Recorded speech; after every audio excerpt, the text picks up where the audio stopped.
તો જય માતાજી મિત્રો, welcome back to my YouTube channel. તો મિત્રો હું આજે આવી ગયો છું સચ્ચિદાનંદ સ્વામી મહારાજનો જે આશ્રમ આવેલો છે મિત્રો પેટલાદ દલતાલી ગામની અંદર, એ હું તમને આખું વિઝિટ કરાવવાનો છું। તો વિડીયોમાં એન્ડ સુધી બન્યા રહેજો।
તમે અહીંયા આગળ જોઈ શકો છો કે બાપુની બેઠક અહીંયા આગળ હોય છે, પણ અત્યારે બાપુ બહાર છે એટલે એમની આજે બેઠક નથી।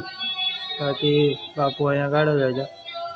બાકી તમે બધો વ્યૂ જોઈ શકો છો। અત્યારે ત્યાં ફોટા હું તમને બતાવી દઉં કે કેટલા મેડલો ને બધું બાપુના છે।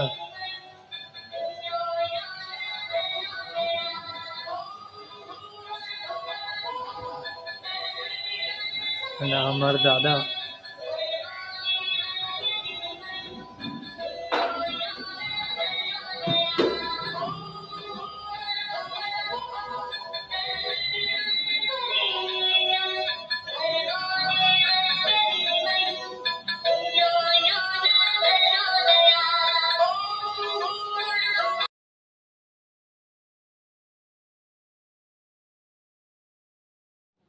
મિત્રો આ વિડીયો તમને કેવો લાગ્યો લાઈક શેર સબસ્ક્રાઈબ કરવાનું ભૂલતા નહીં, અને ચેનલ પર નવા હોય તો સબસ્ક્રાઈબ જલ્દી કરી દો કે અમારા આવા નવા વિડીયો તમે નિહાળી શકો।